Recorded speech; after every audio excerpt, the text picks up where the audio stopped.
रोकटोक मुंबई में आपका स्वागत है सर।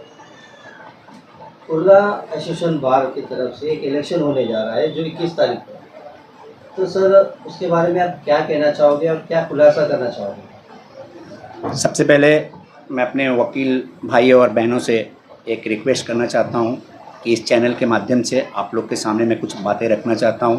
जो मेरा टारगेट है, मैं इस इलेक्शन में मेरा कोई ऐसा वो नहीं है B2 में, लेकिन विजन जो है वो मैं आपके सामने रखना चाहता हूं। कुर्ला बार एसोसिएशन में बहुत सालों से इलेक्शन हो रहे हैं, बहुत सालों से कमेटी चेंज होती है। हमारे जो दिल की बात है वो मैं आप लोग के सामने इस चैनल के माध्यम से रखना चाहता हूं। मेरा एक ही टारगेट है कि जो भी कमेटी हो, जो भी चीज़ें हो, वो कुछ तो ऐसा होना चाहिए जो वकील वेलफेयर के लिए होता है। हमने अब तक 20-22 साल हो गए मुझे कुर्ला कोर्ट में, लेकिन हमने कुछ भी वकील वेलफेयर के लिए कुछ भी दिखा नहीं मुझे।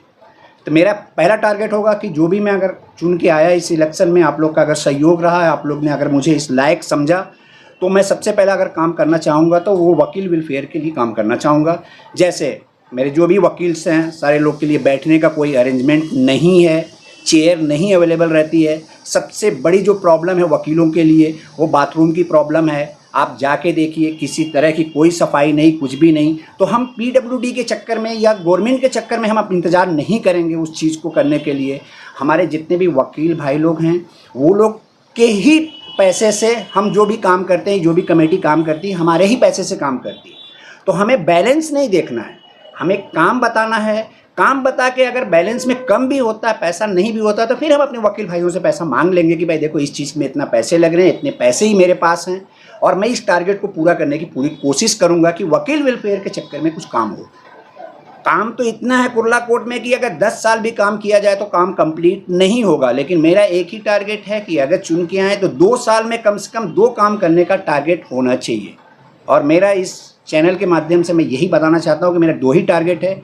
एक है वकील वेलफेयर के पक्ष में काम करना, दूसरा काम है सिक्योरिटी के लिए। आप देख लीजिए, कोई भी वहाँ पे पुलिस की व्यवस्था ऐसी नहीं होती है। जो चाहता है अंदर आता है, जो चाहता है बाहर जाता है।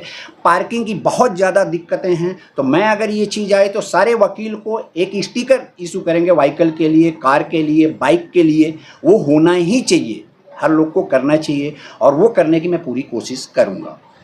और मैं तो बहुत ज़्यादा इसमें नहीं कर सकता, 2 साल का पीरियड जो होता है वो बहुत ज़्यादा नहीं होता, लेकिन मैं ये जानता हूँ कि अगर हमारे वकील लोग ही जो भी जैसे 500-500 रुपया एक मेंबर से हम लोग लेते हैं, तो आप ये समझिए कि वो 500 के हिसाब से अगर 750 लोग, अभी लिस्ट आई है 750 लोग हैं, तो उस हिसाब से आप लोग खुद कैलकुलेट कर सकते हैं पैसा कितना आता है। हम किसी के ऊपर कोई इल्ज़ाम नहीं लगा रहे हैं, लेकिन हमें यह है कि आप हमें बैलेंस मत बताइए, आप हमें काम बता दीजिए, और काम के बाद बताइए कि देखिए ये पैसा बचा हुआ है, अब मुझे क्या करना है। ऐसी होनी चाहिए कमेटी। मैं इस पे पूरा टारगेट है मेरा, और मैं ये करके दिखाऊंगा अगर मैं इस इलेक्शन में सिलेक्ट होके आया तो। और नहीं भी आया तो मैं बाहर से भी इस चीज़ की कोशिश करूंगा कि ये 2 चीज़ जो होनी ही चाहिए कुर्ला कोर्ट के लिए। तो सर आपका ये कहना है कि आप जो 20 साल में नहीं हो पाया वो आप 2 साल में करोगे? यस सर, ऐसा नहीं है कि 20 साल में जो नहीं हो पाया। मैंने अभी आपको एक बात बताई है कि कुर्ला कोर्ट में इतने काम है कि अगर 10 साल भी दिया जाए किसी कमेटी को तो सारे काम कंप्लीट नहीं होंगे, आई नो डैट। लेकिन मेरा एक टारगेट है सर, अगर एक कमेटी 2-2 काम करके भी आगे बढ़ेगी तो मानी सी बात है 10 साल में सारे काम कंप्लीट हो जाएंगे, और सबसे अच्छी बार एसोसिएशन कुर्ला कोर्ट की मानी जाएगी मुंबई में। सर आखिरी सवाल, सारे वकीलों से आप क्या कहना चाहोगे? हम सारे अपने वकील भाई और बहनों से यही मेरी रिक्वेस्ट है, आप लोग सोचिए, समझिए, देखिए। अगर इस चीज़ में मेरी कोई भी गलती, अगर ये जो मैं टारगेट बनाया हूँ, जो मैं सोच रहा हूँ, जो मेरा विजन है, अगर इसमें कोई गलती हो तो आप लोग ज़रूर मुझे कांटेक्ट करिए और बताइए कि आफ्ताब ये गलत है, ये नहीं होना चाहिए। ये जो 2 मुद्दे हमने उठाए हैं इस पर मैं पूरी कोशिश करूँगा और करके दिखाऊँगा, ये मेरा वादा है।